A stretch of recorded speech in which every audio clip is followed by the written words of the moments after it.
I'd like to welcome everyone to the Cinefanatics. We are objectively the best movie channel on YouTube. I also don't have my thing muted. That was a weird echo. Anyways, here's the show.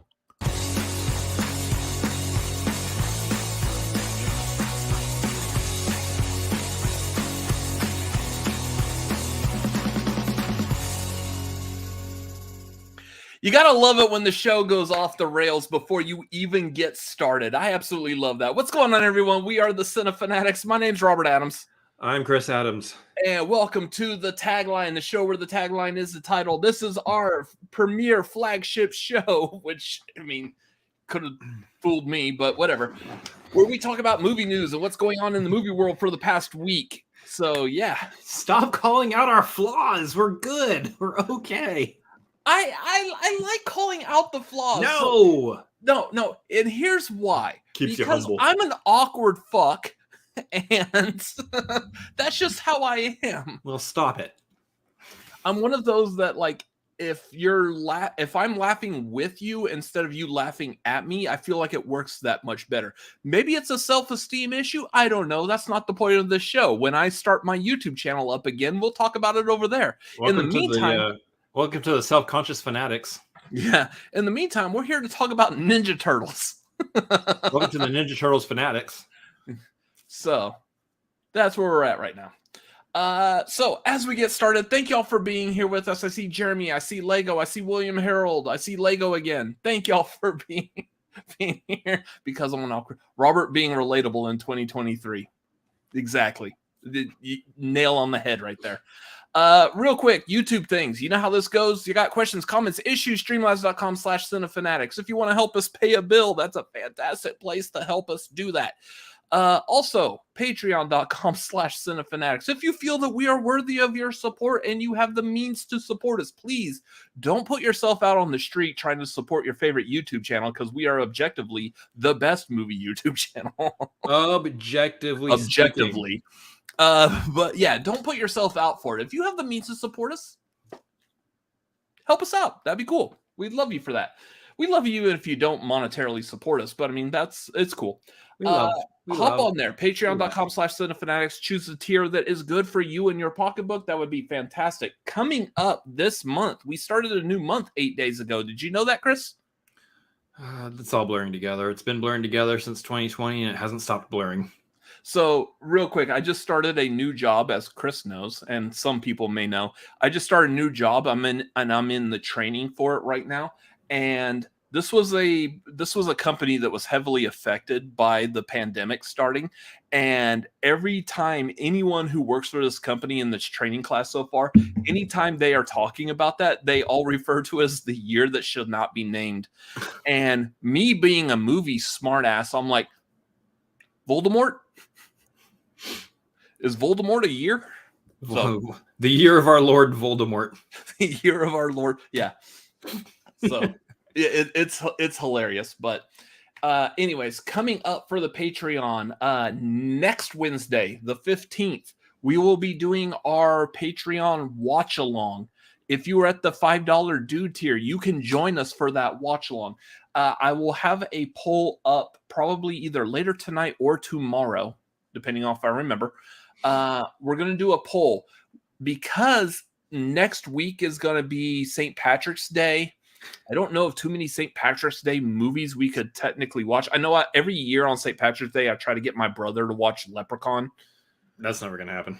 It will one of these days. It's just not going to be this year. We got 4 movies, but in the loosest sense connecting to St. Patrick's Day, like literally the loosest. Basically, this is going to be potentially a list of Garth's favorites because we're going to choose 4 movies from the critically acclaimed actor Ben Affleck. So, actor-director. I apologize, Mr. Affleck. There you go. You were the bomb in Phantoms, by the way. Anyways, so Lego. Too late.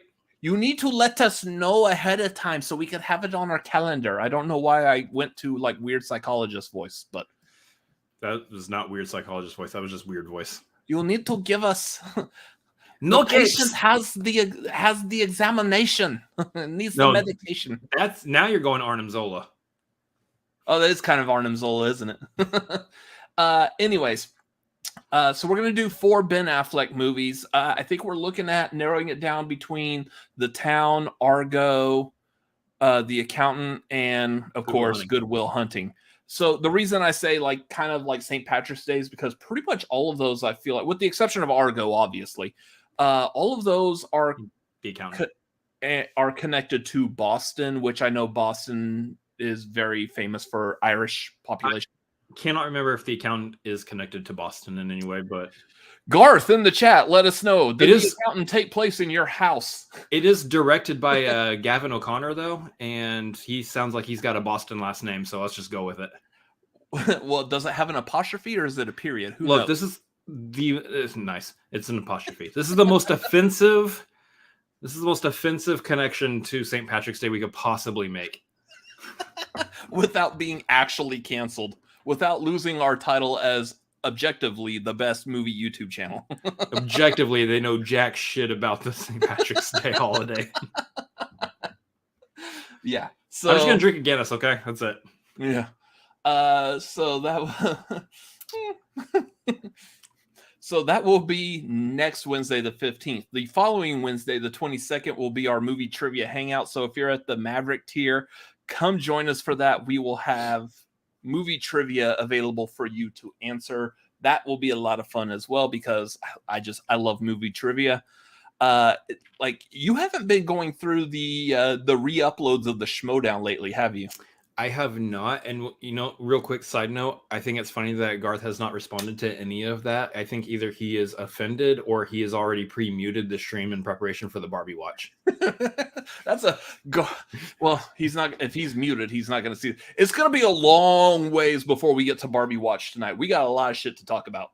If I had my hand on the mouse, I would have played it just now. That's the fun game of the tagline now, is to freak Garth out. But yeah, trivia hangout will be March 22nd. Both of these, the watch along and the hangout, will be at 8 Pacific, 11 Eastern, typically after the tagline, give or take 15, 20, 30 minutes, however long it takes. But anyway, so that is what's coming up for patrons. Be on the lookout for that poll for the watch along again. Can't catch my breath. Either later tonight or tomorrow. Are you okay? Yeah, I was talking and laughing so much that I can't breathe. So I don't know if that's a medical issue or I'm just weird. Probably I'm just weird. Yes. Proper answer. Proper answer to that. It's both. Yeah. Upcoming shows. What do we got coming up? Well, there is a Cinefanatics podcast, which is usually like every other week. There should be a podcast this coming Tuesday, so we'll see. Ideally. We haven't filmed it yet. Typically, we would have it filmed by this time. Quick behind the scenes, but just scheduling is a little fun, so we're trying to see if we can squeeze it in there real quick. Tomorrow I will be seeing... Yeah, I know. I was about to do that too. Tomorrow I'll be seeing Scream 6. So the hell was that? It was a Scream. It was a Scream. I would have done it 5 more times to match Scream 6, but I think that bit would have overplayed. But that wasn't a scream. Like, I want a blood curdling scream that I can hear from the other side of the apartment. So two things. One, the mic is like literally right in front of me, and 2, we live in an apartment. Not gonna do that. I heard that, and I really wish you didn't. That is a blood curdling scream. All right. Well, today's episode of the podcast, of the tagline, tonight's episode of the tagline, is going to get interrupted by a knock on our door from some policemen because our neighbors downstairs called the cops on us. We're going to get swatted, I guarantee. We're going to get swatted. Yeah. Anyway, so my spoiler-free Scream 6 review will be up tomorrow. And I want to make sure I highlight it will be spoiler-free. One of the biggest things about the Scream movies is not knowing who the killers are. And because of assholes on the internet lately, people have been spoiling it. And I absolutely hate that. So real quick, have you been spoiled? I have not been spoiled, and here's why. I have a really good handle on this. Anything that I see on the internet that's talking about Scream 6, I just don't click on. Like if I see anyone on Twitter posting about Scream 6 and I see that they have comments and replies, I'm not clicking on it at all. It's real easy. Unless you are forcibly sending me like a text message or something that I have absolutely no choice but to look at, I'm not going to see it. So I'm doing good. I'm doing fantastic so far. I don't know shit about this movie. Please don't spoil it in our chat. Don't ruin it for him. He's seeing it tomorrow. No one who's in our chat normally is going to either one, spoil movies because we don't have assholes following us. Two, they're just not going to do that. Yeah. Got it. So anyways, be on the lookout. I will do my immediately out of the theater review as we've been doing so far. So be on the lookout for that on YouTube Shorts, I believe is where we've been sending those. Mm-hmm. And then I will come home, gather my thoughts, and do a proper review, edit, and get it up as quick as I can. So be on the lookout for that tomorrow night. By the way, I'm super hyped for that. I've seen so many people saying that it is quite possibly the best Scream movie since the first one. That's huge. That's high. That's extremely high praise. So I'm eager. I'm super excited now. Anyways, moving on. This Sunday, March 12th at 4:30 Pacific, we will be doing our annual watch along of the Oscars. What? 4:30 Pacific. Did I say Pacific? Pacific. 7:30 Eastern. Dude, when I talk really fast, like those of y'all who know me, I talk fast, I think fast, I move fast, I react fast. Sometimes when I do that, syllables get left behind. So it's 4:30 Pacific, 7:30 Eastern time. Yeah, so that's going to be our annual Oscars watch along. Here's the thing with this year. Apparently, as it was made public today, there is going to be a trailer for The Little Mermaid. Oh. This poster was released today, which I'll be honest, this is a gorgeous poster. They did a really good job on this.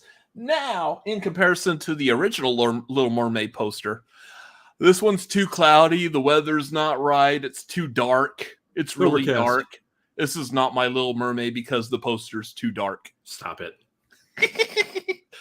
That's you, internet. That's how you sound, internet. But apparently the first like full trailer for The Little Mermaid is going to be premiering during the Oscars. I hate this.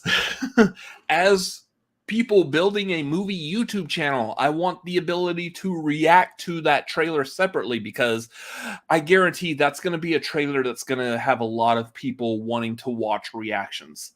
Because like we've all seen, I think over the past couple of weeks, I don't know if this is actually true, but I don't know if y'all seen the image of apparently Sebastian the Crab that has leaked and it looks really awkward. Have you not seen this, Chris? I haven't seen it.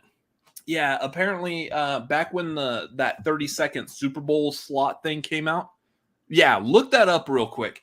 I wish I had the picture to be able to share on here, but it was a weird looking image, and I don't know. It looks like they're definitely taking away the Jamaican feel that Sebastian had. Is it just a crab? William Harold, Sebastian looks delicious. Here, real quick, behind the scenes, I don't like crab. I wish I did. I don't like crab. I don't like lobster. But when I'm watching like commercials of Red Lobster and they're pulling the meat out of the shell, that meat looks so good. When they dip it in butter and you see like the wave of butter like slosh out of the cup, it looks so good. I wish I liked crab and lobster. He's literally just a red crab with like animated eyeballs. Yeah, like eyes, eyebrows. Yeah, there's nothing to him.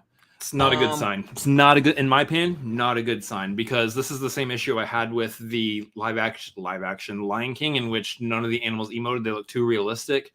Not the problem I had with Jungle Book. They did actually have emoting animals in the Jungle Book, which is they did fantastically. Go back to that. I don't need a realistic looking crab. Give me a CGI Sebastian as he looked in the animated movie. Come on. Yeah. Come on. So, like, this is one that I would really like to put forth an effort to an honest reaction. I don't know how we're going to do this because, again, it's going to play during the Oscars. So we're going to be live doing a watch along. You're going to end up seeing our reaction live, but I would like to somehow make that its own separate video. So I have an idea of how to do this, but I don't quite have it like all the details firmly nailed down yet. So we'll see. Either way. The problem with doing it live is we have no idea how long the commercial break is, and at what point during the commercial break it could play. It could play right before they come back from the commercial break, in which case we would then be missing the point of what we're there for, which is to watch the Oscars, to talk about a trailer. So it's really hard to do a trailer reaction while you're in the middle of a live show already. Also, since the point of that live stream is to do a watch along to the Oscars, during your commercial is a time that you would typically get up to go to the bathroom or get another like drink or something. It's true. What happens when you choose that particular commercial break to go to the bathroom and all of a sudden the Little Mermaid trailer plays? You're like, fuck. So, yeah, we'll see how that's going to go. We still have some time before Sunday, so we'll figure something out and play that by ear. But anyways, that's what we're looking at. So again, the whole thing, coming back, all of that to say, the Oscars watch along is live Sunday, March 12th at 4:30 Pacific, 7:30 Eastern. I know the Oscars themselves are going to start at 5 Pacific, 8 Eastern. So we typically start our watch along 30 minutes before. That way we can kind of recap our thoughts, feelings, and opinions about what the nominations are before the show starts. Mainly because since the last time we talked about the Oscars, we have watched some more movies that are nominated. So it would be nice to talk about these nominees now that we've seen the movie. Say like Babylon. We both have seen Babylon now. Not that it's really nominated for a whole lot, but, there you go. Well, just for example, that's a movie we have seen since the last time we talked about them. My plan is I'm going to probably try to knock out Women Talking and All Quiet on the Western Front. I don't know if I don't know if I'm going to watch Triangle of Sadness.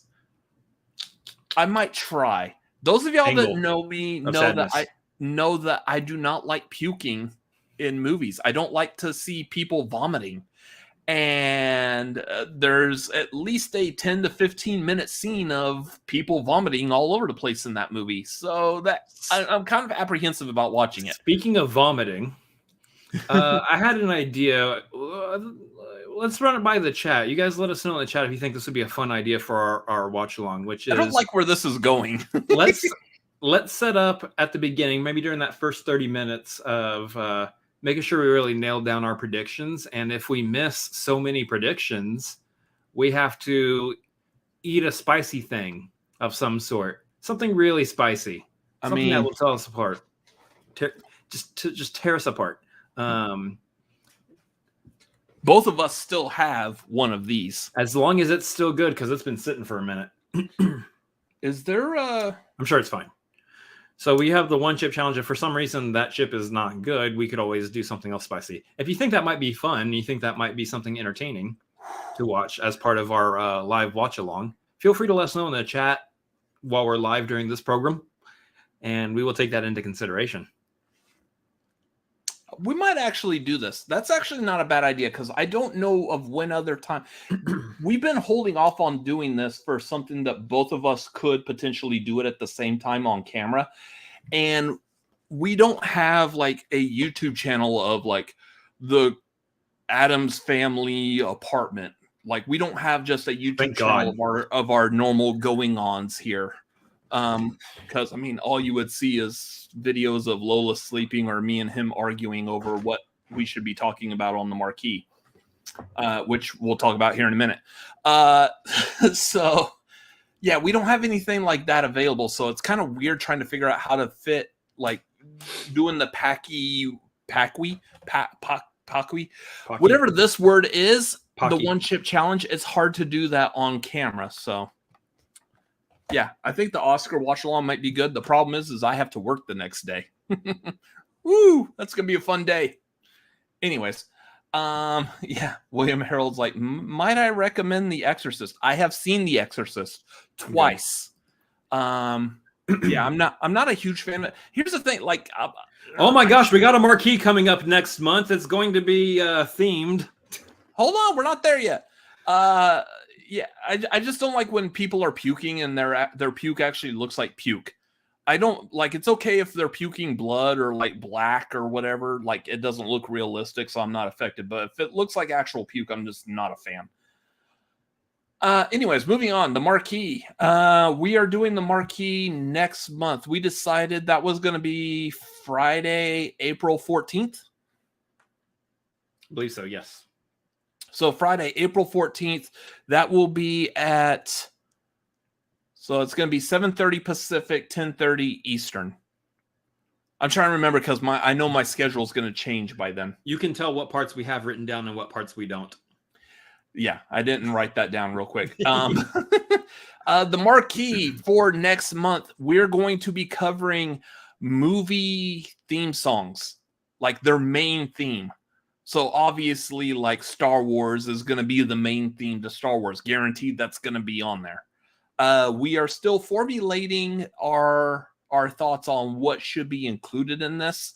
Since it's not actually going to require watching movies, we'll probably have this list be a lot longer than we typically do because it's not going to be hard to quickly talk about these themes. If you are a part of our Patreon, I welcome you to go to our Discord in the Marquee channel on our Discord and recommend. Let us know what your favorite movie themes are. If it's a theme that we haven't thought of or that we feel is worthy enough, it may be included in the marquee for that. So just to put in perspective, we already have like 32 movies written down on this list. So is it 32 already? Jeez. Yeah. We were sitting here before this stream started for like about 30 minutes just going over like what movie themes we should add in. Outside of like the absolutely no duh, so like Star Wars, Superman, Raiders, Batman, Jurassic all of those will be in there. Yeah. But what's the other ones? Anyway, so that's what's coming up for the marquee. Man, that was a whole lot of what's coming up. Yeah, that's what we're realizing while we were even just now before this stream started.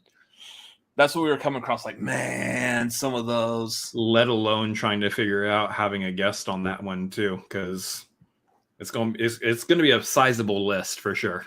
Yeah, we just figured out that was what we're going to do. We haven't even gotten around to thinking about a guest yet, so I got ideas, but yep. Anyways, let's move on to Ennio Morricone. There's definitely a couple of Ennio Morricones on there. Yeah. So let's move on to what we've watched this past week. Obviously, me and Chris have both watched Creed 3 because we have a review currently up on this channel. So if you want to know our opinion on Creed 3, go check that out. What else have you seen this past week, Chris? I watched Gone Girl. That was a movie. And how did you feel about that one scene that everyone is always talking about? That involves NPH? Yes. Oofa. Woof. Yeah, woof. That's usually the response to that. Woof. Yeah. Well, you know, sometimes men be deserving it. Anyway, so like, yeah, that movie is balls nuts, y'all.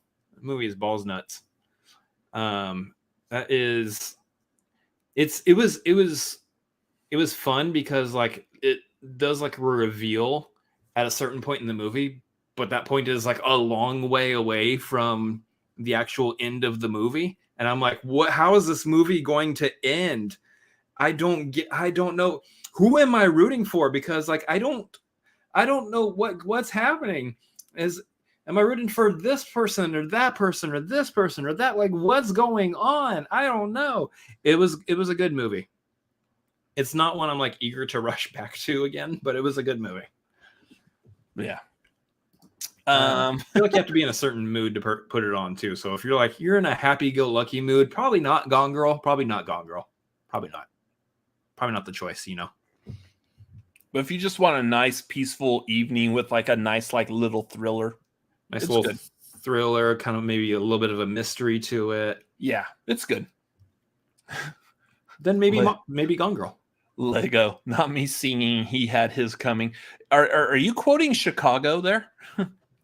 He had it coming. He had it coming. John Carpenter's music for the new Halloween movie is one of the better things in a pretty bad trilogy. 100% absolutely agree there, Jeremy.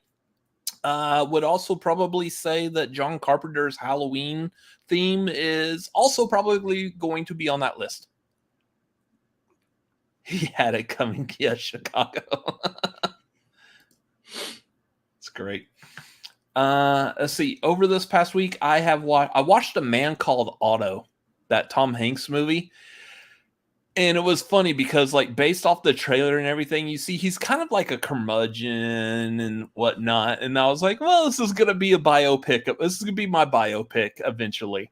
And then I'm watching the movie. I'm like, I don't want this to be known as my biopic. It's a really good movie. I loved A Man Called Otto. But the fact that I went into that movie thinking this was going to be my biopic is making me reflect and think about myself in certain ways. So mostly how happy he is to be portrayed by Tom Hanks. Because that's an achievement. That is an achievement right there. At least I'm not Chet Hanks, so I dodged a bullet there. That early 2000s rap career that I was heading for, that my life's trajectory was going for. Thank God that didn't happen, but came back to normal and I'm portrayed by Tom Hanks. No, there's a lot of stuff in that movie that I'm actually a little worried about. So yeah, it's a good movie. I highly recommend it. But if you feel like you have a personal connection to it, it might be time to check in with BetterHelp or whatever other places not a sponsor, but we would be okay with it. They're not a sponsor yet, but hopefully we become a good enough YouTube channel where we can get a sponsorship by them. So make sure you like the video, comment below if you're watching us on a replay, and subscribe. That's a midstream plug right there. I also watched, again, trying to catch up on movies that are Oscar nominated. I did watch To Leslie, and I completely understand why Andrea Riseborough was nominated for that, because she acted the hell out of that movie. It's not a fun movie to watch, but it's not like Leaving Las Vegas or Requiem for a Dream either. So it was a good movie. I enjoyed it, but and then real quick, I was also just catching up on some cheesy horror. For some reason, my horror over this past week led me to movies that deal with like the haunted house type of scenario. Like here in Austin, we have a haunted house every year called the House of Torment. So I was watching movies called Haunt and Hellfest. Both of them deal basically with a group of teenagers going to one of those haunted houses that pop up every year. But they were both equally good in their own right. I think I liked Haunt better. So, yeah, highly recommend that Haunt if you get a chance. I think it came out in 2019. But yeah, they were pretty decent. Anyways, that is all I've seen over this past week. I guess it's time to finally, 30 minutes in, we got a new record here. Haven't done this in a while. It's finally time to get some movie news. Ladies and gentlemen, good evening. This is what's happening in your world tonight. We apologize for the interruption. Back to you. Hi. It's my time now. Hey, Chris, why don't you talk for a while? Yes. Why don't you give that old voice box a rest? That sounds like a good idea. Oh, boy. All right. We got a box office, y'all. Can you guess what the number one movie in the box office this week is? That's not Avatar. No, it's not. My guess is it's going to be Creed. No, you're wrong. It's Creed 3. Well, yes, Creed 3 is the number one in the box office. It made $58.3 million. Doing pretty solid for its opening weekend. Obviously, people love the Creed movies. People love the Rocky franchise, so it's not going to do wrong.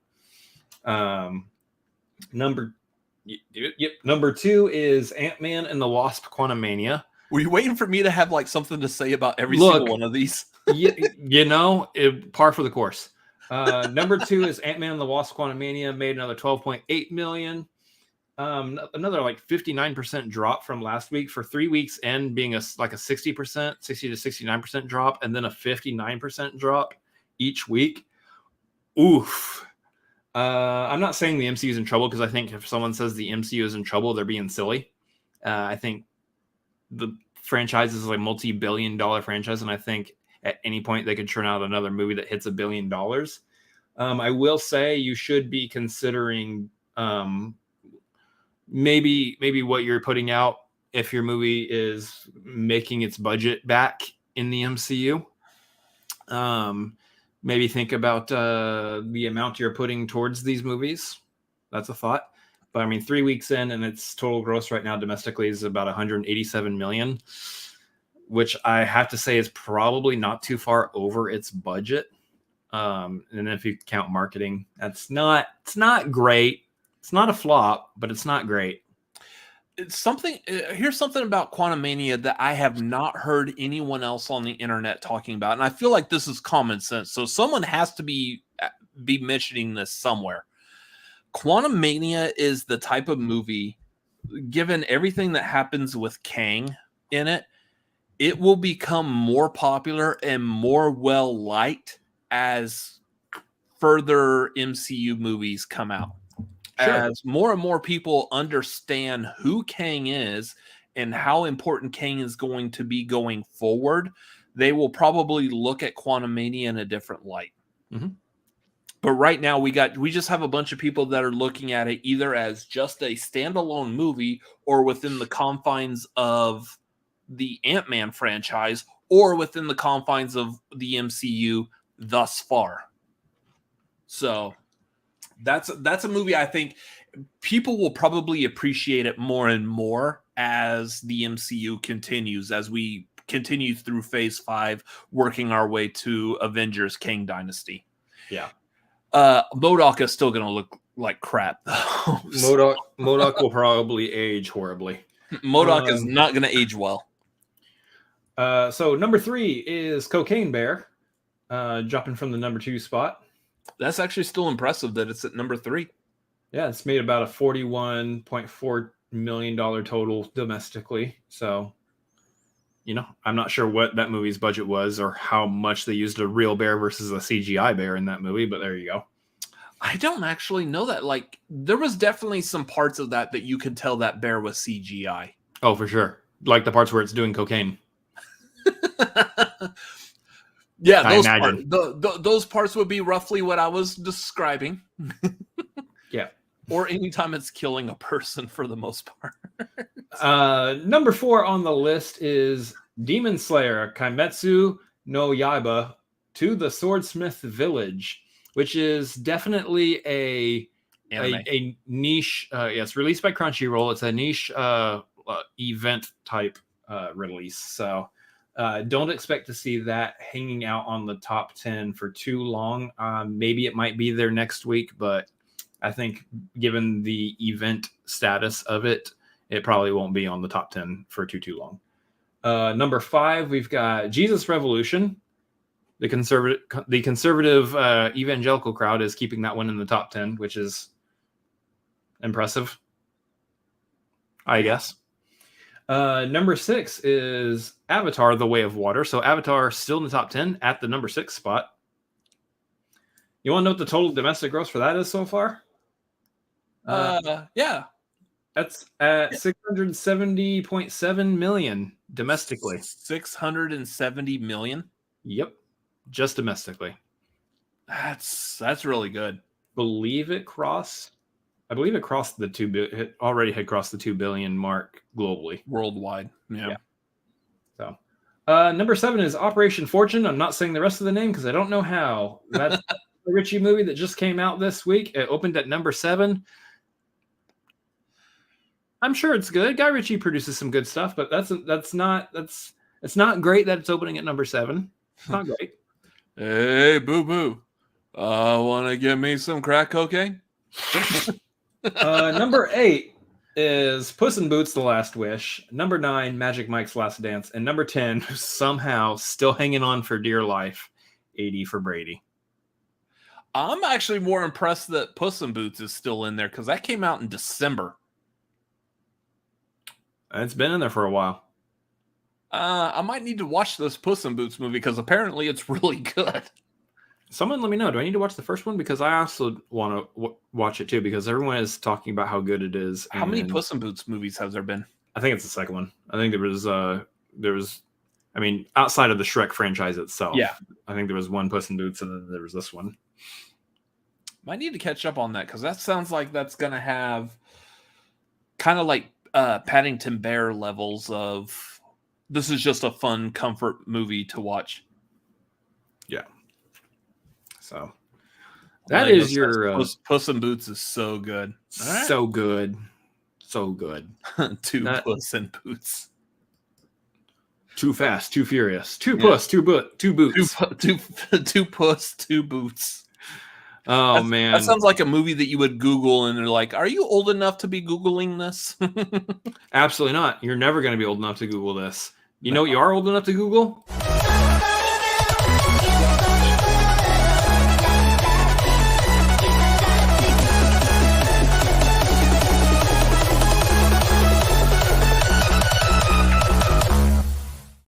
Welcome to your Barbie watch. So people who are fans of us know that I enjoy my collection of Hot Toys figures lately, and they've just released the Shang-Chi Hot Toys figure, and I'm almost tempted to get it just so I could put him in the pose of the doing that dance. I'm tempted. Hilarious. I might do that. I don't know. We'll see. That'd be hilarious. Depends if anyone does streamlabs.com/cinefanatics or hop on the patreon.com/cinefanatics. Exactly. So here's the Barbie watch for this week, y'all.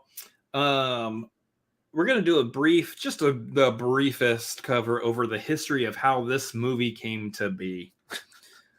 Because I don't know if some of y'all know this.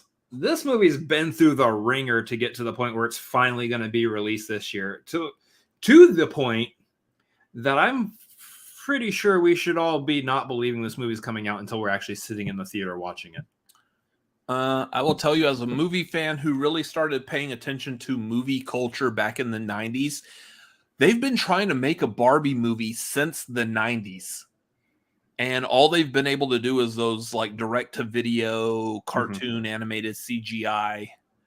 No one's actually been able to do a live-action Barbie movie. So it's been off and on batted around. The idea of one has been off and on batted around since about the 90s. This particular movie, however, its journey began in a humble year called 2009. So first of all, we're talking about 10, 13, 14 years ago at this point is when the conception of this movie first began. That's kind of a big deal because obviously, you know, Barbie came out in 1959 is when Barbie first came around, the doll scene. But this movie, let me run through some of the things that happened here. Universal Pictures was going to be the studio that picked it up. I got the notes over here. Universal Studios is going to be the studio that picked it up, and they were going to release. They picked it up, but it never even got to really the discussion stage. But then Sony picked it up, in 2015, and they were going to release a live-action movie on June 2nd, 2017. At that time, I believe Diablo Cody was going to write the script, which if you think about that for a second, that's actually not bad. That wouldn't be terrible. I actually wouldn't mind seeing a Diablo Cody written Barbie movie. Didn't Diablo Cody have something to do with the script of Lady Bird? I can't remember. I feel like that sounds familiar. I'm on a train here, and you're trying to pull me off the train. Sorry for trying to pull you off. Go ahead, get back. This is not a throw mom off the train moment. This is like, let's stay on the Barbie train for a second here. All right. So apparently Diablo Cody could not pull a script together for this, and so therefore it kind of fell to the wayside. By 2016, however, famed wonderful comedian Amy Schumer picked it up and was going to draft a script with her sister. The idea was that she was going to play Barbie as an ambitious inventor who got kicked out of Barbie Land for being just too different. 4 months into the project, however, Amy Schumer had to separate and say scheduling conflicts, this, that, and the other. Turns out there was actually creative conflicts between her plan for the movie and what Sony was wanting to do. Really? Big shock. Yeah. As someone who's seen Amy Schumer perform stand-up comedy live in person, big shock. This is an instance where I think the studio at the time made the right choice for sure. I also feel like I should not have admitted that live on camera. Oh, goody. So Sony, they wanted to try to still make this happen, though. So they went into some negotiations with Anne Hathaway, a completely different choice than Amy Schumer. And the idea was that they were going to release it in June 2018. But then that got pushed to May 2020. And Hathaway, while still being linked to the role, there wasn't a movie being made, though. It wasn't happening. They weren't getting it greenlit at all, really. And therefore, the film rights fell out of Sony's possession and became up for grabs, which is where we start coming to where we're at today. Warner Brothers picked it up at that point. And Warner Brothers said, oh, hell no, we making a Barbie movie, yo. And so they began the process of actually working on getting this movie going. That's when you got Greta Gerwig on board, Margot Robbie, and bada bing, bada boom, we getting Barbie this year. Hey! That thing has been bouncing around between like 3 different studios, between like 4 different people writing the script, portraying Barbie, directing, whatever. Golly, I am shocked. I am shocked that this movie is happening. I remember hearing the Amy Schumer talk about Barbie, and that was when I was like, okay, and not necessarily like. Let me scale this back real quick. I know I'm making jokes about Amy Schumer's comedic prowess. She is funny. She has the ability to be funny, and I've laughed at some of her jokes before, probably the ones that she got from other comedians. Anyways, yeah, like she has the potential to do a funny movie. Trainwreck was not a complete train wreck, just saying, but I don't see Amy Schumer doing Barbie. No. When they announced that Margot Robbie is playing Barbie, I was like, oh my God, that is even set aside Greta Gerwig doing this, which I know, like we know by now, Greta Gerwig is really good at doing like women focused stories. Mm-hmm. Lady Bird, Little Women, like all of these are very, very honed in on how a woman thinks, acts. I've enjoyed, like, I'm not a huge fan of her movies, just in general, just her storytelling, but I am a fan of her subject matter, how she does those. Yeah. So when I hear that she's doing Barbie, I was like, this is going to be fantastic, because she's going to bring in those sensibilities, those ideals, combined with what Barbie, specifically what Mattel was doing late 80s, 90s on through, I feel like those are going to mesh very well together. Yeah. So the other thing, Amy Schumer. The other thing that was possibly causing a delay is Mattel's apprehension of there being a live action Barbie movie, which, you know, I don't blame them. But they signed off on, they had to sign off on the licensing rights of Barbie. So at least y'all didn't give it to Amy Schumer. I don't blame them being hesitant and apprehensive about one of their most famous, if not the most famous toy brand that they have. The other probably being like Hot Wheels or something, I guess. But I would say the most famous toy brand that they have in Barbie getting a live action treatment. Yeah, I'd be apprehensive too if I were them.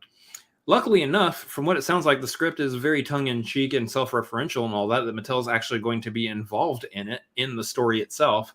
So that's going to be fun. So there you go. What a route. What a long time this movie has taken to come into fruition. Anyway, here's hoping that there's some more news next week and I don't have to scrounge for something like a history lesson again. But this week, this has been your Barbie Watch.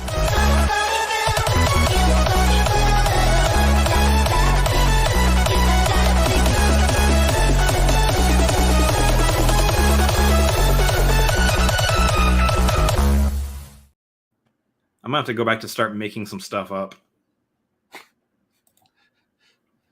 I swear, I do want to get like a Hot Toys of specifically Margot Robbie playing Barbie, but at the same time, I'm like, you know what? Those figures are like generally like $200+. I'll just go buy a Barbie doll. Like, I could buy a Barbie doll and just have it on like display with all the other Hot Toys figures, and it looks like it'll fit right in. I'm gonna be honest with you; they're not gonna make a Hot Toy of Margot Robbie as Barbie. Yeah, probably because licensing. The licensing of the name Barbie is probably not going to be outsourced to anyone outside of Mattel. So yeah, nope. So basically, just go buy a Barbie doll is what you're saying. Yeah, and I saved myself like $200 to $300 right there, depending on how quickly you grab it. I'm sure it's going to be a collectible item. Yeah. Anyways, moving on to other movie news. James Gunn was talking about the DCU recently. And this is actually kind of interesting. He says that less than half of the chapter 1 of the DCU has been announced. There's a lot that he announced, like easily like granted, the stuff that he announced, we're taking into effect that this may account for content over the next 3, maybe 4 years before they move on to chapter 2, maybe even longer than that. I mean, so what was it? Phase 1 of the MCU was from 2008 through 2012. Yeah, it was like 6 movies. Yeah, and now when we're talking about MCU phases, we're talking about like 12 movies. Yeah, a lot more than 6 within one phase. 12. We're talking about 12 movies, usually about 3 to 4 years. And now we're also including the shows on Disney Plus. Yeah, so added into that. Now, starting with like phase 4, we're talking about like 5 or 6 movies and like 5 or 6 TV shows in the span of like 2 years. Yeah. So yeah, we've gotten less. He's announced less than half of the DCU projects that are set up for chapter 1. I'm curious as to what the other ones are. Like I feel like that Batman Brave and the Bold was really going to be like the anchor for Batman going forward. Yeah. In the DCU, we got Superman Legacy, which is going to obviously be the anchor for Superman movies going forward. We haven't gotten any kind of a notification about like what Wonder Woman necessarily. There's a Wonder Woman. There's the TV show that's about the Amazons, but we don't really know like what pre-existing franchises are going to kind of morph their way into the current DCU. Obviously, probably not going to have Ezra Miller as Flash. There is debate whether or not Jason Momoa is going to be playing both Aquaman and Lobo, but there's a chance that his Aquaman might be done and he might just be focusing on Lobo, which is fine. We don't know Gal's role as Wonder Woman, if she's going to be continuing or not. There's a whole lot that's kind of up in the air there. I am interested in this when he says it's less than half, and we know that he announced like something like five or six movies, something like that, and then like he also announced like another 5 or so TV shows or cartoons, and that's less than half of Chapter 1. So we're not even halfway through Chapter 1 with the announcement so far. So, we're looking at maybe 16, something like 16 movies, 20 movies and shows, or something like that total for Chapter 1. That's pretty intense. Intense. And that's got to be multiple years for sure. Multiple years, like at least 5 years. If you don't have a grasp on how movies and TV shows get made, if you're outside of this world, that could potentially be something very scary to imagine. Yeah. I mean, even like, I will say, like, I am a fan of James Gunn's work. Even knowing his work and being a fan of DC Comics, that's scary in general, period. But I feel like he has the power, the ability to pull that off. So, yeah, that's interesting. That's an interesting little quote there. Less than half. Wow. Yeah.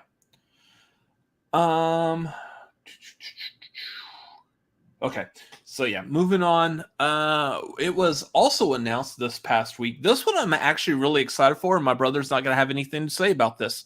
Apparently from the Sam Raimi camp, they are working on a sequel to Drag Me to Hell. Drag Me to Hell, in my opinion, is quite possibly one of the best PG-13 horror movies.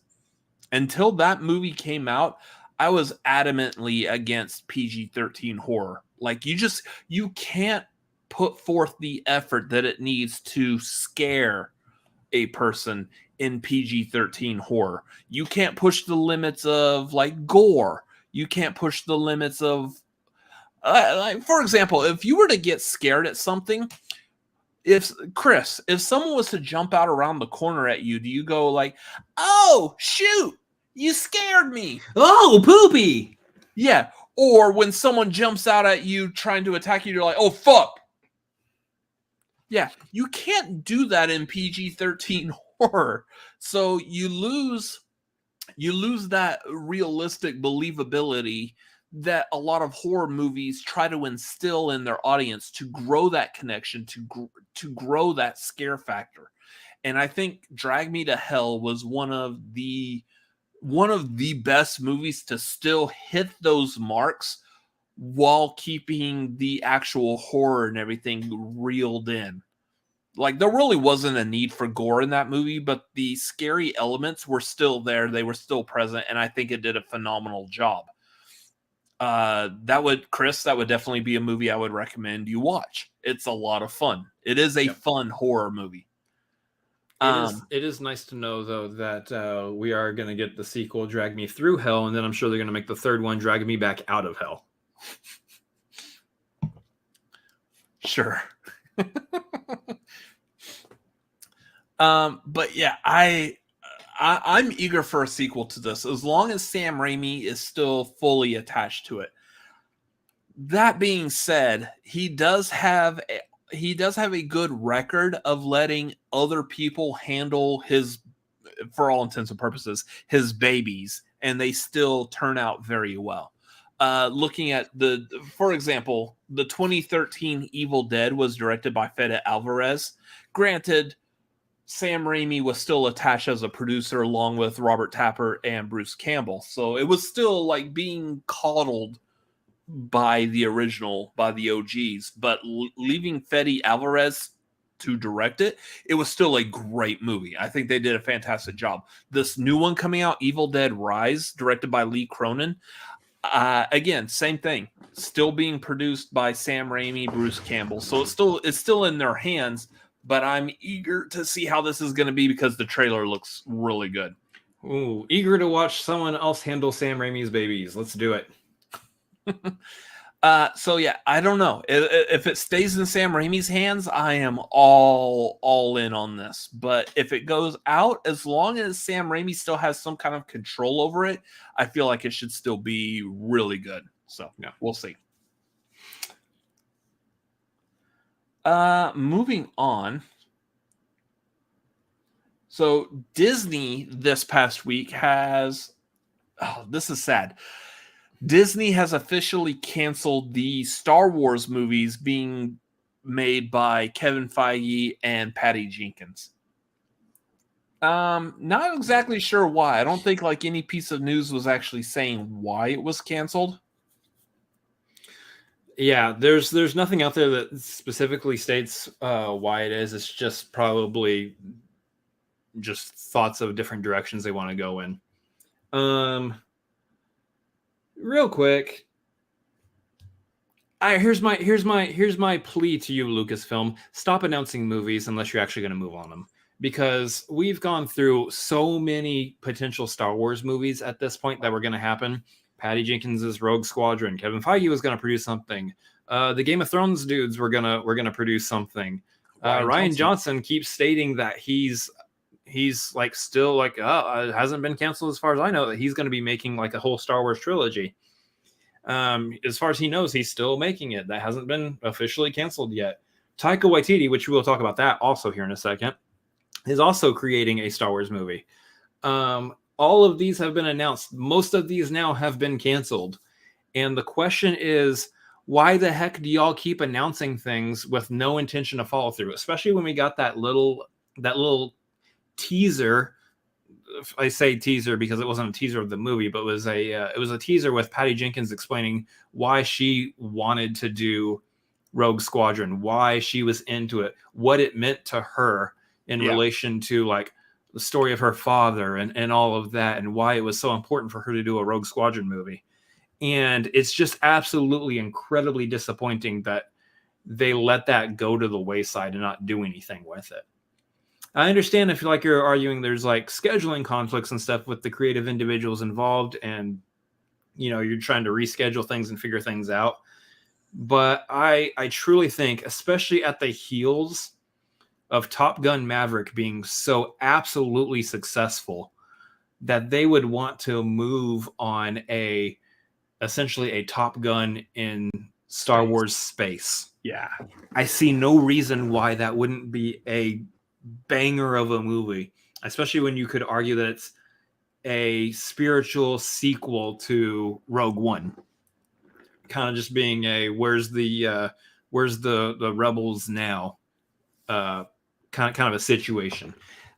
It's just absolutely disappointing. I think that's happening. That the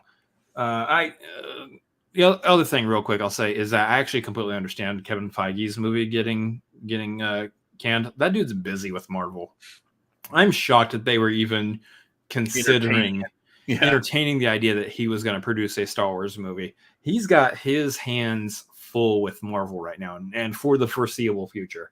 I don't see him really doing Star Wars until the day that he parts with Marvel Studios, which is not anytime soon. So, yeah, it's irritating to me. It's irritating to me that they keep announcing these things and there's nothing that comes of them. Stop announcing projects unless you know that for sure you are committed to releasing them.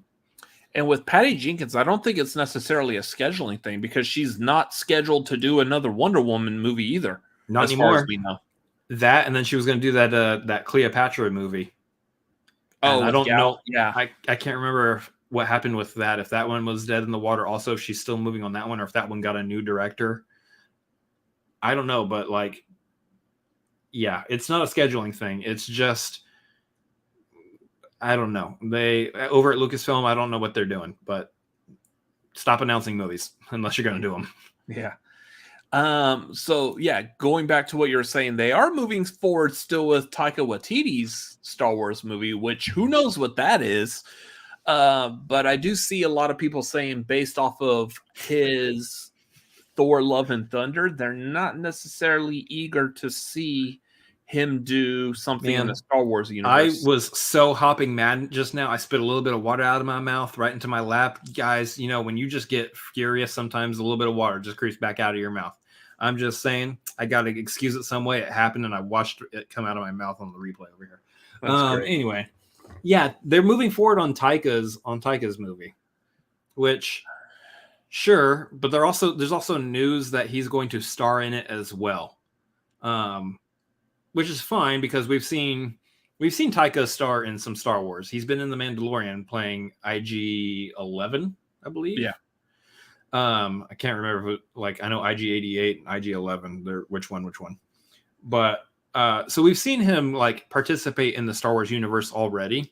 I believe he even directed at least one episode of The Mandalorian, which was fine. To be fair, is fine. But it was the one episode I would point to in that show that I'm like, that tonally feels very different in many ways to other things that other episodes of The Mandalorian. And that plus his last movie being Love and Thunder, Thor Love and Thunder, has me incredibly worried that they're going to say, just do whatever you want, Taika, and it's going to be a complete Taika Waititi project and not a Star Wars project. And I know a lot of people are like, he's done great stuff. Why are we acting all crazy about this now because he made one movie that was kind of meh? It's because he recently made one movie that's kind of meh, and it seems like the natural progression of movies that he's made before. I like Jojo Rabbit. I think it's great. Thor Ragnarok was good. I haven't seen What We Do in the Shadows or Wilder People. I haven't seen either one of those yet, but I'm sure based on the acclaim that they have, they're fantastic.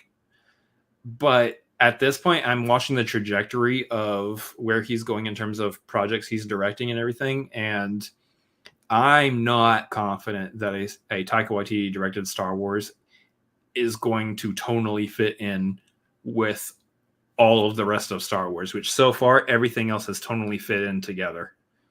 I'm not confident. If he was making a movie like only about like the characters that are in Mos Eisley Cantina, would be fantastic. That would be great. But if he's trying to make any kind of a movie where we have like the Rebels versus a new version of the Empire or the Empire, any like a regular Star Wars movie, I don't feel like that's going to work. He needs to be making a movie that's very focused and centered on one little portion of the Star Wars galaxy and has very little connection to everything else that we've seen already. So yeah, like I use the example, I want to see him make a movie about some of the characters in Mos Eisley Cantina. That would be great. That would probably be right up his alley. But a big budget movie that's trying to fit in, even a movie along the lines of Rogue One or Solo, those are even too big for what I would want to see from Taika Waititi. I want to see something very small, very, very little with like maybe multiple characters all dealing with a certain situation with very light connections to everything else that we've seen so far in Star Wars. It's hard for me because I watched that episode of The Mandalorian, and you see the beginning of that episode where is his name Matt Pally? I can't remember what his name is. He's like a comedic actor. Yeah. I know his last name's Pally. And then Jason Sudeikis were both playing stormtroopers essentially, and they went to go grab Grogu. The whole beginning where they're like doing the tongue-in-cheek, they're trying to shoot at a can on the ground and they were completely missing every shot. Adam Pally, that's right. You think I'd remember Adam? Why would you remember that? I don't know.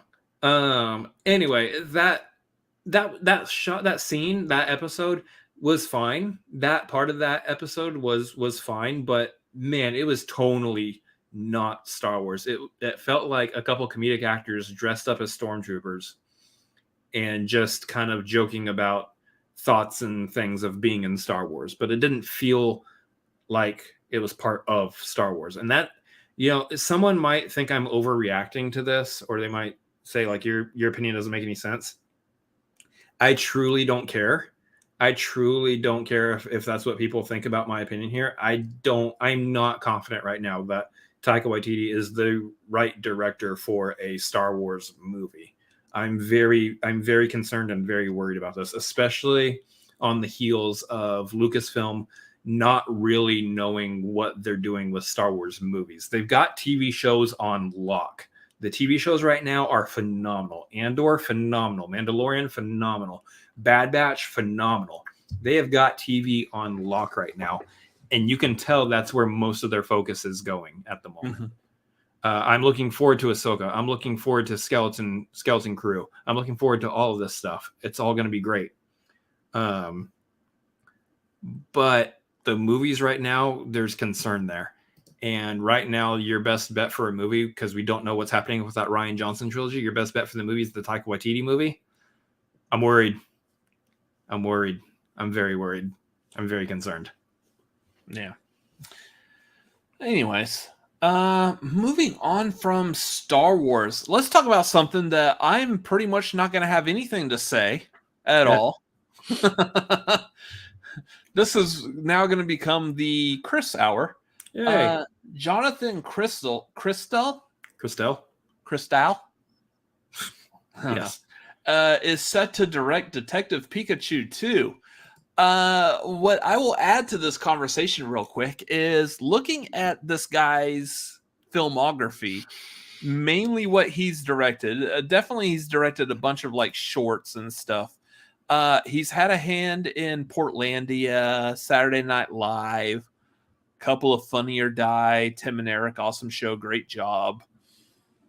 But like he really hasn't had anything major. Looking at what he's writing, kind of the same. He's just written for these comedic shows, so he has no actual experience thus far. Yeah, in like big budget movies, special effects and stuff. The reason that I am concerned, and me not necessarily being a Pokemon fan, and again, Chris will attest to this here in a little bit, or he'll have his opinions as well. Mm-hmm. I'm looking at this from the point of view of video game movies already have a bad history with Hollywood. It's very hard to make a successful video game movie. A lot of studios look at video game movies as like, hey, that video game is popular. Let's make a movie of it and we'll make a ton of money. Who cares if the movie's good? People will go see it because it's based off a popular video game, and that's what they're doing. I would say objectively, Detective Pikachu is quite possibly one of the best video game movies ever made. The best. I joke about the objectively, but yes, I would say if we were tier ranking video game movies, Detective Pikachu would probably be S tier. I feel like it's probably the best representation of a video game made to a movie. And like there's others also, like Sonic was actually pretty decent. I'm still a big fan of the original 95 Mortal Kombat. So some of those definitely rank high up there, but generally they're not ranked very high. They're not good movies. And I feel like if you're going to make a sequel to what could be arguably the best video game movie ever made, you're setting it on a director who has no real experience, as we can tell. Maybe this may be a case the studios may know something that we, the audience, does not, but that's how I'm looking at this, and I'm very leery as to what he could actually bring to this property. So we've seen history has proven, at least with producers who can foresee a huge vision, that sometimes bringing in a director who has not had a lot of like major motion picture work has really kind of kept to like TV or, you know, kind of like comedic writing or maybe some other field of TV filmmaking. That's just how I talk, Garth. That's true. That is true. Sorry. I'm very long-winded. He's still talking. You see, sometimes like I'll bring up Kevin Feige pulling in like the Russo brothers. I'm not saying this is going to be a one-to-one comparison to that, but he saw there was a vision that the Russo brothers had for Avengers and for Captain America, and They came in, they did the job, they made something amazing out of all those properties. This might be another one of those situations where you're pulling someone who doesn't necessarily have that filmmaking history to come in and do a major franchise like this. For me, I see it as, one, it's keeping the budget low, but two, there is potentially, we're just now hearing about this. They could have been talking for a while, and yes, there might be a joint vision that both studio and director agree on, that everyone is happy with, that they think creatively is the direction they want to go. So at this point, I'm willing to hear more information, more news. I would love if he comes out at some point, if Jonathan comes out at some point and says, like, hey, here's kind of the idea that I have. Here's if he's popping out and going like, look, I've been playing Pokemon games since Red and Blue. Back in the days, I've been playing every single generation. I know all about them. I could name all of them if you quizzed me. This, that, and the other. I'll be like, he's got it. He knows what he's doing. He knows exactly what the vision of a Pokemon movie should be. He's already got the basis, the foundation, the backbone of the first Detective Pikachu movie as well. So there's already a tone there. Obviously, you're gonna have Ryan Reynolds return. There's going to be something that happens. I guess he goes back into Pikachu's body or something like that. But you're going to have the same tone from the first one. So there's already a foundation. There's already plenty of foundation to work off of. So it does make sense that if you're going to give, say, a new director a shot at something, there's enough to work with here to give them something to work with for sure. On top of that, I'm just glad that there's going to be a sequel to this movie, because good Lord. The other opinion I have is I would have really liked to see them go for a main story in the Pokemon universe outside of the Detective Pikachu games. Go back to like Red and Blue. Give me the main character on an adventure of some sort. Give me like an actual like in Pokemon universe, not just a fun like side game. But I can see why it would make more sense now at this point to go back and do a sequel to Detective Pikachu. Because if you weren't greenlighting and moving ahead on that, what I was talking about, the main adventure, you need to refresh audiences with why we consider this the best video game movie so far, why they adapted Pokemon so well to live action. And you need to reintroduce that to audiences, since it's been since 2019. And that's, we're now going on 4 years, probably 5 or 6 years by the time this movie actually comes out. Yeah, I think it's right to do a sequel to Detective Pikachu. And then as soon as you got those box office results, greenlight some more stuff. Let's build out the Pokemon universe, because this is one franchise where you can do something big with it beyond just Detective Pikachu. So hopefully they do something good. Hopefully this Jonathan character handles the franchise appropriately. Yeah, we'll see. I agree. This is definitely a movie, like, for me personally, not being a huge fan of Pokemon, like my brother who plays Pokemon on twitch.tv/ChrisAdamsMLP. Not being a huge Pokemon fan myself, I do feel like this was a movie that definitely needs a sequel, or this movie is a proof of concept that we could expand into the full Pokemon world using the same exact technology. Like, the Pokemon in this movie looked phenomenal. They did an amazing job. And I will say specifically, like on Pikachu, like the fact that typically when we see Pikachu, he kind of looks like the Funko thing that's behind you. We usually see a yellow, smooth little rat character, when in the movie they actually added the texture and the fur, and it still looked like Pikachu, and it worked very well. The stuff that they did with that as far as texture and believability, was it Charizard in that battle scene had scales and stuff, scales, and he looked like he actually was a dragon in real life. They did a phenomenal job with them. And that's what I want to see. I want to see more of, like, let's expand on these special effects. Y'all have nailed how to bring the Pokemon into real life with CGI. Now let's get more than just the same 50 Pokemon over and over again in the movie. yeah, let's bring this in. Like, what else could you do?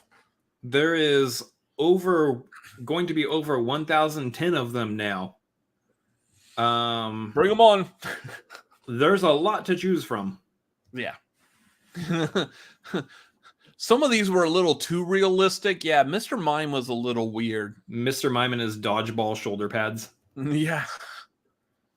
So, just as long as they don't put Jinx in a movie, we're fine. Now, let's go from, oh, God, no. Let's go from my favorite childhood property to your favorite childhood property. Yeah, so moving on. I know we talked about this in the trailer reaction to the Ninja Turtles Mutant Mayhem. Ninja Turtles was one of the biggest like cartoons things I was into as a kid. Cartoon came out in 1987. I was the prime age. I was exactly in the demographic that they were trying to reach, and they nailed me, and they nailed me hard. Yeah. Anyways, yeah, I loved the cartoon. In so much that when the movie came out in 1990, I still loved the movie, but like even as a kid, I was like, why does it seem like you're making the movie more off of the comic book, which I didn't know the comic book that well at all. The comic book was geared more for adults at that time in the 80s, not really for kids, while the cartoon was geared for a younger audience. When that cartoon came out, I loved it. But when the movie came out, I was like, where's Rocksteady and Bebop? Where's the Technodrome and Krang? And who are Toka Razar? Who are these people? No, I will tell you, as a kid, that pissed me off. Like, why? You are bringing in two mutants to fight for Shredder. Why are you bringing in Toka and Razar? And why are they not Bebop and Rocksteady? Like, I was livid. And then as I got older, of course, I start learning Eastman and Laird, particularly Laird, was not a huge fan of like the changes that they made to the property with the cartoon. So therefore, he wouldn't really sign off on allowing them to use the license of Ninja Turtles without it meeting some sort of demands. And some of those demands were, you don't put Bebop and Rocksteady in the movies. Again, as a kid, my mind is thinking like the business side to it. It's like, but the reason you're making Ninja Turtle movies is because of how popular the cartoon and the toys are.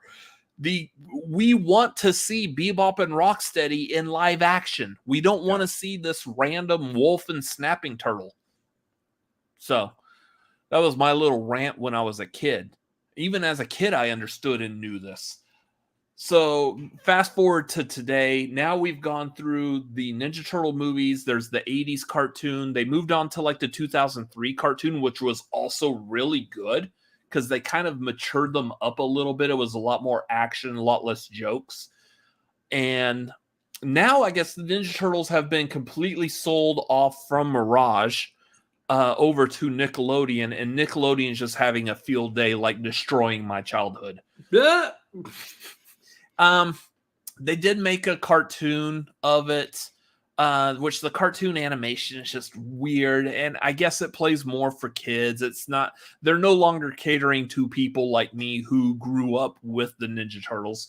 The 2007 CGI movie, at first I was kind of against it, but after watching it, I really liked it. The CGI is gorgeous. The scene of Raphael and Leonardo fighting in the rain is amazing. Like, just so good. The newer movies, the Michael Bay Ninja Turtles, I'm not a huge fan of them. There's a lot of stuff that's really lacking in those movies, but they aren't terrible. And I do like the fact that they at least made an effort to bring Krang and Bebop and Rocksteady over. And now we've got this movie. And those of y'all who may recall when we did the marquee over what movies that we're anticipating for this year, I was not anticipating this movie at all. They've been doing so much with the Ninja Turtles lately that they're just running them into the ground as far as I'm concerned. Again, it is meant more for kids nowadays and not catering to people like me, and I get that, but I'm not that interested in it until we got this trailer. And this trailer, we mentioned it before. The trailer, the animation is very similar to Spider-Verse and Mitchell's versus the Machines.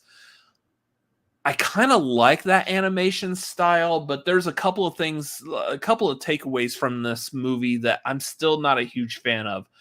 As we noted, the voices of the turtles sound like 6-year-olds. Yeah, which sound really young. I mean, yeah.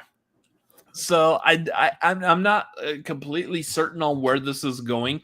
I will also note that there is a very strong lack of any representation by the Shredder so far, both in that trailer, because that trailer really didn't show too much. It just showed the 4 turtles and like April, a very quick blink and you miss it glimpse of Splinter with a afro mullet for some weird reason, and Bebop and Rocksteady, which they actually looked pretty decent. I don't know why, like, since the Michael Bay movies in this one, why are they making Bebop fat? Why does Bebop have a pot belly? He's a pig. Sure, but in the 80s cartoon, he was still like a beefy, like in shape character. So why can't you just do that? I don't know. But then they released on, I think it was on Monday, they released the list of who all's in this movie. And oh my gosh, I don't know what is up with Hollywood movies lately, but it seems like the biggest gimmick is getting every single living, breathing actor that you can get possibly in your movie. Looking at Amsterdam, Babylon, Oppenheimer coming out. Every single person who works in Hollywood is in those movies. And now we're doing the same with this Ninja Turtles cartoon. What's really funny about this is out of the incredibly huge list of actors that they've announced for this movie, surprisingly, the 4 doing the voices of the turtles, no clue who they are. It's because they are younger actors, so we haven't really seen them in anything yet. This is effectively like their big breaks, essentially. Yeah. So just looking through this list real quick. So first I want to start off with Jackie Chan as Splinter. I will also note real quick, Seth Rogen is the one basically producing this movie. Yeah. And this definitely feels like somebody who loves the Ninja Turtles going, I just want to throw Ninja Turtle stuff all over the place. Put all these characters in here, and we're just going to go to town on some of these characters that have never seen the light of day in almost any medium outside of action figures and the old cartoon. Yeah. So as like Movie Dean saying, they had you at Jackie Chan. Jackie Chan as Splinter are changing him from Japanese to Chinese. That depends. So the cartoon from the 80s, Splinter was Hamato Yoshi that was mutated into a rat. Other than that cartoon specifically, all the other versions of Ninja Turtles, it's always been a rat that's just mutated into a humanoid. So he wasn't really Japanese or Chinese. So they're probably going to go that route. There is a quick, again, blink and you miss it glimpse in the trailer of like baby Ninja Turtles. So it looks like they are going to be retelling the origin again. Very likely they're probably going to go the route of like the comics and the movies where they were all just animals to begin with that just mutated to humanoid anthropomorphic versions. Mm-hmm. So yeah, the ethnicity of Splinter may not actually matter, but I am a fan of the idea of Jackie Chan playing Splinter. That's really good. I think the previous one we had was it Mako? Mako did the voice in, was it the Michael Bay movies? I think. I can't remember who did. No, Tony Shalhoub did the voice in. Man, I cannot remember. I think Tony Shalhoub did the voice in the Michael Bay movies, and Mako did the voice in the 2007. So yeah, even Tony Shalhoub as Splinter. That's weird. Was this Ayo Edebiri as April O'Neil. I don't know who this person is. She's on that show, The Bear. Yeah. So I haven't watched The Bear yet, which is funny because it's a show about cooking, and y'all know I like cooking, so it should be a show that I should be watching, and I probably will at some point. But it's cooking meets Uncut Gems. Yeah, it actually sounds really interesting, but I just haven't seen it yet. Anyways, her as April, cool. I have no idea who she is. When they announced the voice casting, of course, I looked her up and I'm like, okay, so they have a black actress playing April O'Neil, sure. The trailer came out and we see that April is black and a little on the heavy set side, I would say, but I don't feel like, for some weird reason, I don't feel like this is actually like it doesn't matter. A lot of people are having an uproar over that stuff, just as they always do. Same as it ever was. Same as it ever was. And you know, it doesn't matter. It doesn't matter. It doesn't matter.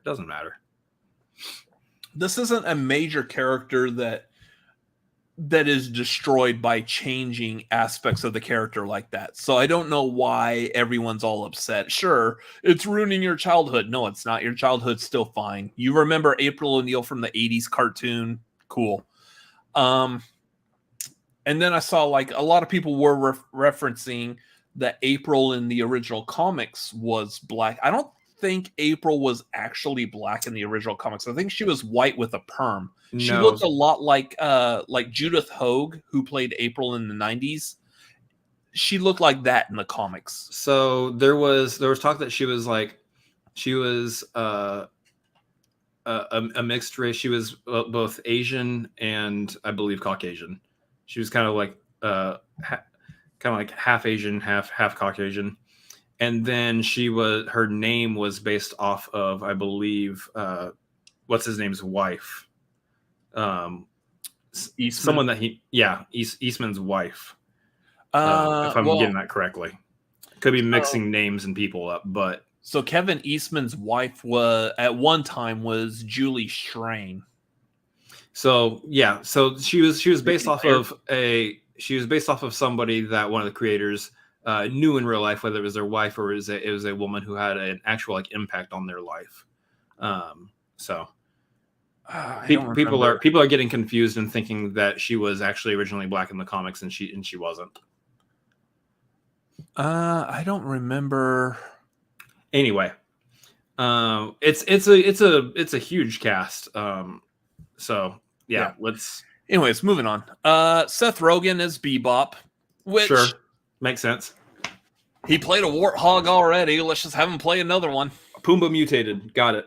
Yeah. I did see there's a little bit of backlash on that, as well as that Bebop was originally black as well. So they're like, why didn't you get a black person to play Bebop? Like, he's a warthog. He's not necessarily black. It really doesn't matter.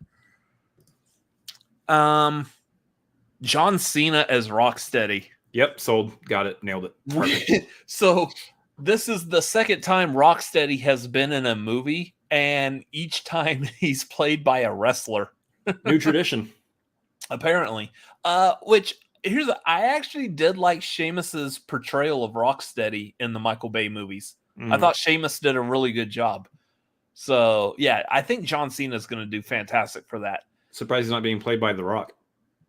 They couldn't afford him.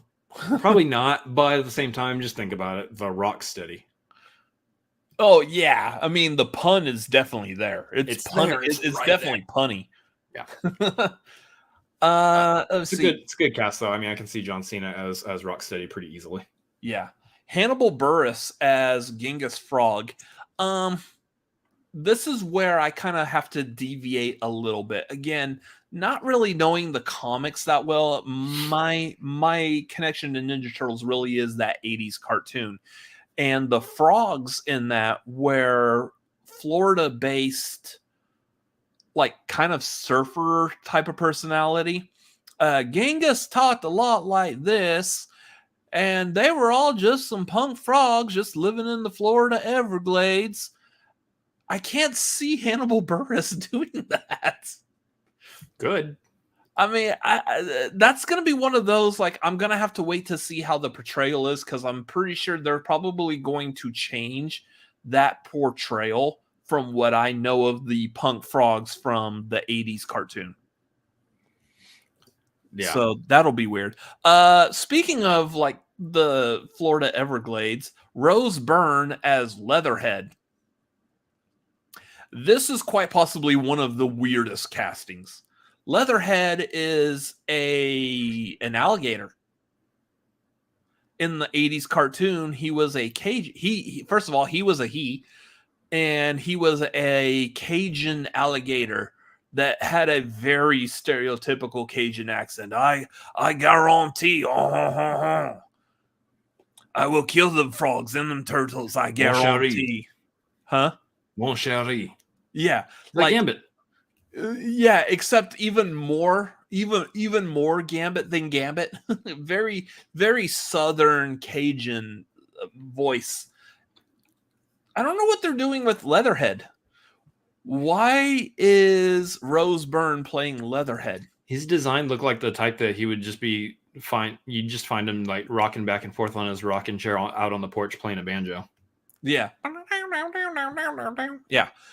Anyways, yeah, that's weird casting. So that's going to be one. And a lot of these characters weren't in the trailer, and I think they weren't in the trailer for good reason. So they haven't animated them yet. Like Movie Dean, man, we won't be able to see Rocksteady. John Cena. No, they're holding back a lot of the characters for later trailers. Yeah. Ice Cube as Superfly. I'm going to come back to that one. Post Malone as Ray Fillet. Ray Fillet is also a character. He really didn't have that much of a presence in the 80s cartoon. I think he was like maybe in one episode, if I remember correctly. But the action figure always had him as like a California surfer type character.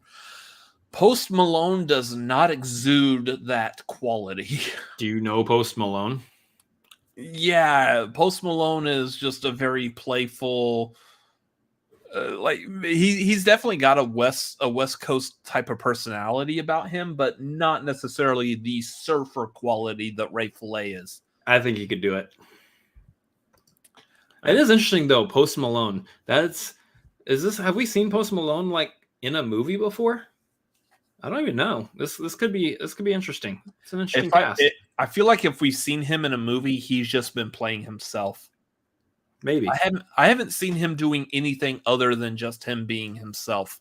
I don't think. Let me see.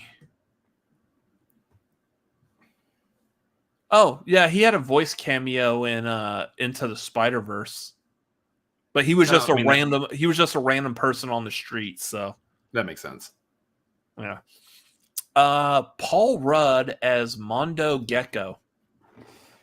So that one's also another weird one. Mondo Gecko was a lizard that was, I believe, owned by Michelangelo and mutated into a humanoid as well. He turned out to be like a skateboard punk. Again, referencing the 80s cartoon outside of the comics and stuff. But he was very like skateboardish punk type of character. Paul Rudd could potentially do that, but it is a little weird. And I feel like that might be a stunt casting that they're just getting Paul Rudd for his name. I don't know what he's going to necessarily add to Mondo Gecko. Plus, with a big name like Paul Rudd attached to him, how big it has to be good. Oh, sorry. How big is the Mondo Gecko character going to be in this movie? Yeah, this is what I'm thinking. I have a feeling we're going to get all these like a TMT version of the Cantina scene. With the movie being called Mutant Mayhem, they're definitely playing up more on just a whole bunch of random mutants all of a sudden. But at least they're picking mutants who actually exist within the Ninja Turtles property. Yeah. Maya Rudolph as Cynthia Utrom.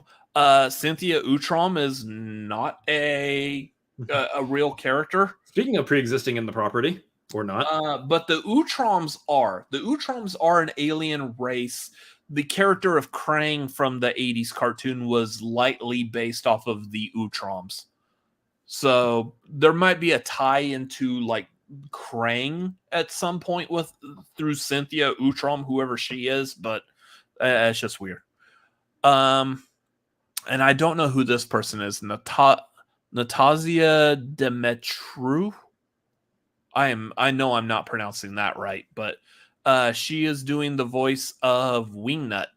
Wingnut was a mutant bat in the cartoon. So there was Wingnut and Screwloose. Wingnut was a bat. Screwloose was a mutated mosquito. Huh.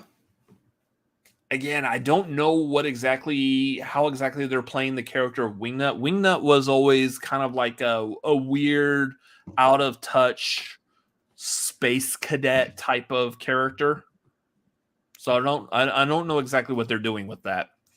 And then Giancarlo Esposito as Baxter Stockman. Fantastic casting. Yeah. Baxter was a black man in the comics. They whitewashed him in the 80s cartoon, and as a kid, I didn't realize or understand that. Don't know why. Pretty sure I could guess, and that guess would probably be accurate, but whatever. So he was a scientist that was just manipulated by the Shredder a lot. And I like the idea of Giancarlo Esposito playing him. So going back Tyler Perry was Baxter Stockman in the Michael Bay movies, which again was good casting. I thought for as little as Tyler Perry actually had to do with those movies, I thought he actually did pretty well. The 80s cartoon specifically, they ended up mutating Baxter Stockman into this half human, half fly monstrosity.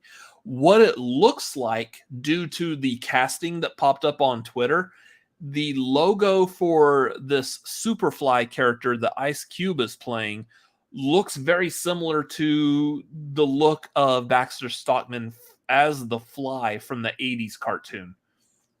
So what I'm guessing is that they have Giancarlo Esposito playing Baxter as a human, and that they're going to mutate Baxter into a fly, in which case the fly will be voiced by Ice Cube. Which doesn't make sense to me. And the reason that doesn't make sense to me, and let me bring up a slightly maligned movie, The Nutty Professor. Almost any iteration, right? Both the professor himself and Buddy Love were always portrayed by the same person. Yeah. In this case, I don't see any reason, especially when we're talking about voice, why you would cast Giancarlo Esposito and not have him also doing the voice of the character once he's mutated. So what I'm thinking is potentially that there's more than one fly, or that Baxter Stockman doesn't mutate in this movie at all, and he's actually doing mutation work on other creatures, in which case Superfly would be the first iteration of a mutated fly person, voiced by Ice Cube. I think I saw someone say that, he's like the villain of this movie, which is maybe why you don't see like a Shredder anywhere. And there's a whole lot of just mutant craziness that Baxter Stockman is doing, and he's causing a whole lot of mayhem. Haha, get it? And all this stuff all over the place. In which case, maybe he doesn't necessarily mutate. Maybe he does later, and it's still Giancarlo Esposito. That's kind of what I'm predicting. That's kind of what I'm thinking is happening. Ice Cube is playing a different character. I like that theory. I'm going to add on to it. I believe it's actually the Utroms. So whoever that Cynthia Utrom is, she is going to be one of the main antagonists. The Utroms will be the antagonists. They're the ones that are creating the ooze with Baxter Stockman. Baxter Stockman's just going to be a lackey to the Utroms. Okay. That's very likely. I believe that's what they're going to end up doing. But yeah, there's a severe lack of Shredder in this. He'll be right at the end. He'll probably be right at the end, maybe a post credit or something. He'll be right at the end, and they're saving him for another movie. Well, like there's absolutely no mention in the trailer or in anything so far as Shredder, Karai, or the Foot Clan. Yep. So we'll see. We do know that still, no matter what iteration of Ninja Turtles exists, they always have some kind of a tie to the Foot Clan. They always have a tie to Hamato Yoshi, Oroku Saki, Shredder. All of these have ties in to one another. So, yeah, I believe it will probably be something. If Shredder doesn't have anything to do with this movie, he'll be like a post-credits type of thing. Yeah, likely. Anyway. So again, like I wasn't highly anticipating it. This cast list makes me a little bit more anxious for it. I would probably have to bump up my rating on how much I was anticipating this movie. I'm at least moderately curious, both on the animation style and the cast list, and where they could potentially go with this. We'll see. Still not a fan of the Ninja Turtles sounding like kids, though. That was a little weird. They've also dropped like all of their personality from like the 80s cartoon. Not once in that trailer did they sound like they were capable of using the words radical, cowabunga, tubular, anything like that. Radical. Yeah. They've departed from that kind of a personality. So, which makes sense. They're probably, again, catering it more to kids nowadays. Last time I checked, kids don't go around talking cowabunga, dude. No, they say things are bussin'. Oh, God help us all. I'm old. Anyways, so on fleek. No, stop it. You're making me sad. Sheesh. Anyways, so that's it for the movie news. So real quick, let's recap. Yeah. They don't even sound like teenagers yet. Do turtles hit puberty? I don't want to know the answer to that. We'll find out in this movie. Why is my aquarium bowl wet? Oh God. So moving on, let's recap some stuff real quick. Cinefanatics podcast, go check that out. Almost everywhere you can get your audio podcast, video versions here on this channel. We should potentially have one coming up this Tuesday. Stay tuned, we'll let you know. Tomorrow, Scream 6. I will be seeing Scream 6. I will be dropping a quick out of the theater reaction. Yeah, you're not going to go see it. You've only seen the first one, I believe. And that was a long time ago. You need to catch up. So I will be seeing Scream 6. I will do an out of the theater review real quick on YouTube Shorts. So make sure you are following us on this channel. Subscribe. Be on the lookout for that. I will drop a full non-spoiler review later tomorrow night. So stay tuned for my full thoughts and opinions on that. And then also we have coming Sunday, we will be doing a watch along to the Oscars this Sunday at 4:30 Pacific, 7:30 Eastern. That should be a lot of fun. Those are usually pretty good. We'll see who's slapping who this year. Right. Everyone's making that joke, I know. Otherwise, if you are part of our Patreon, be on the lookout. I'm going to drop a poll on Patreon. If not tonight, then tomorrow. Patreon watch along is next Wednesday, the 15th at 8 Pacific, 11 Eastern. You got to choose between 4 Ben Affleck movies. Hop on the $5 due tier to be able to join us for that next week.